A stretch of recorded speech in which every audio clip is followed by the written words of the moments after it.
Alright now, the game is gonna be between Blue Origins and China for a while, alright? Yep, we might need to give some rest to Mr. Elon, because he really deserves some. Now, most of us might know about Blue Origins, right? After seeing the titles, you might be thinking, what's going on between Bezos and China? Well, we're here for that, right? Let's get into it. Hey folks, welcome back once again to another exciting episode.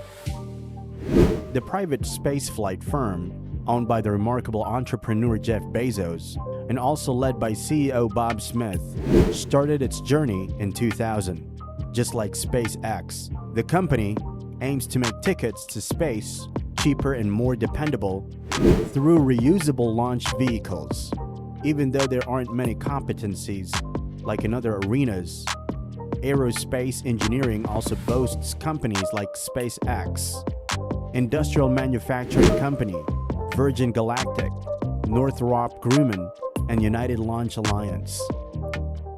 Out of these, the primary rival for Blue Origin is SpaceX. Now, with the economic boom from China, the country is planning something big from its side.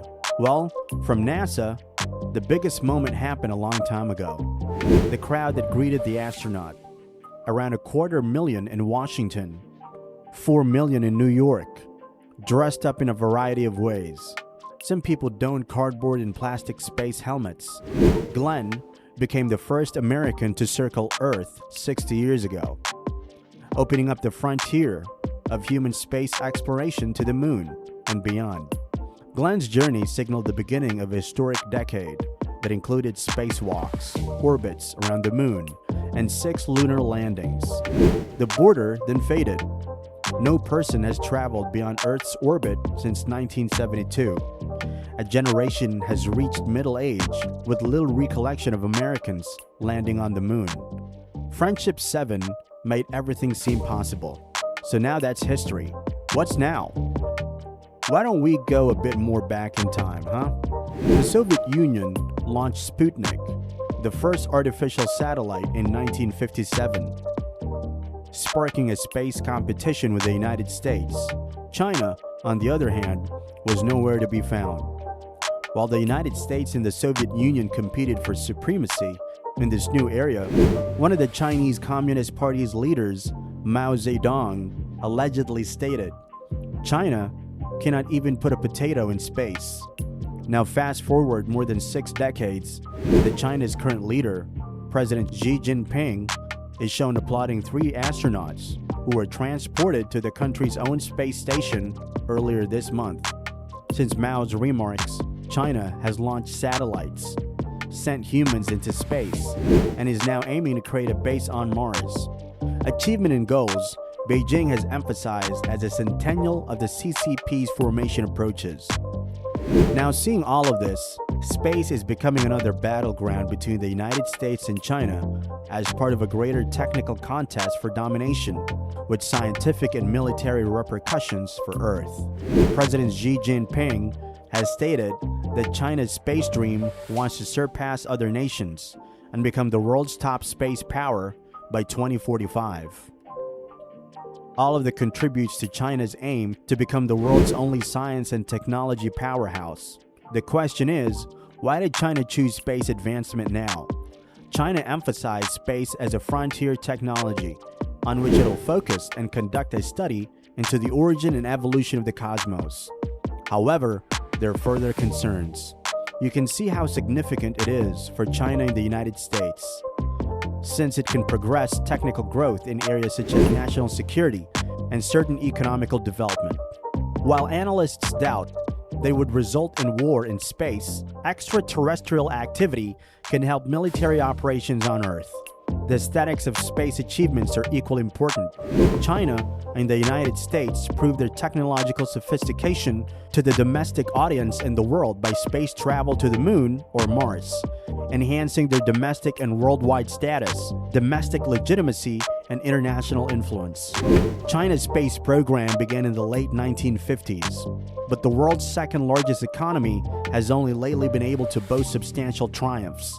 China's finished its own worldwide satellite navigation system, Beidou. In June of last year, as a competition to the US government-owned global positioning system. According to experts, it'll assist China's military systems in remaining operational in the event of a conflict. In December, a Chinese spacecraft returned to Earth with lunar rock samples, a first for the country. Finally, China launched a crewed flight to their self-developed space station, which is currently under construction. It was China's first manned space mission since 2016. Beijing has set its sights on Mars after landing a spacecraft on Mars in May. China intends to deploy its first crewed trip there in 2033. As it prepares for some of these future trips, China has become far more active in filing for patents relating to space technology in recent years. Chinese businesses submitted 6,634 patents pertaining to space travel, including vehicles and equipment, in the last 2 years. However, approximately 90% of those patent petitions were filed during the previous 5.5 years. Between January 2016 and June 2021, the top 3 patent requests were from the Chinese businesses, followed by Boeing of the United States. It demonstrates how quickly China hopes to build the technologies needed for more sophisticated space journeys. Patents are viewed as one method of defining and controlling standards for next-generation technology, which is a goal for China in a variety of areas, ranging from telecommunications to artificial intelligence. These patents represent not just China's degree of space invention, but also a well-thought-out strategy to protect these innovations in order to achieve an economic edge for its space-related technology. What does this mean? Unless others follow suit, China will possess the majority of cosmonautics patents in the near future, implying that China might become a gatekeeper for the use of space technology by both commercial entities and the governments. This is consistent with China's objective of becoming a powerhouse not just on Earth, but also in space. So what now? If America wants to compete along, companies from both Bezos and Musk should come into the front line. We all know SpaceX is already doing that. But what about Blue Origins? Let's see. Just like the pioneers of the smartphone and artificial intelligence sectors before them, China is now up against a deep-pocketed upstart that threatens to destabilize their launch pads.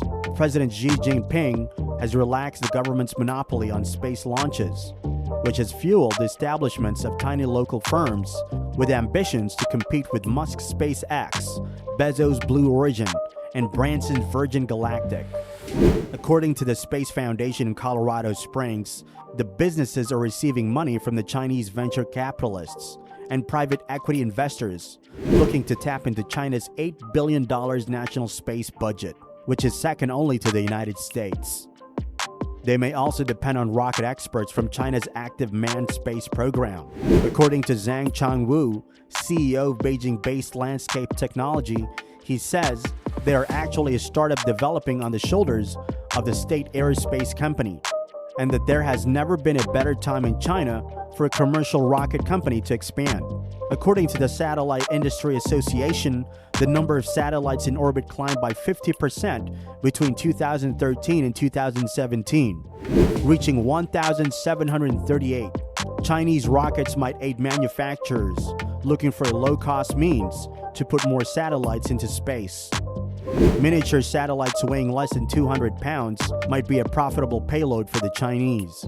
According to reports, the launch of these satellites will produce $15 billion in income by 2027, up from less than $100 million last year. This is also a market where major competitors, including a SpaceX, whose Falcon Heavy rocket can deliver payloads weighing about 64 metric tons into orbit, have been less active.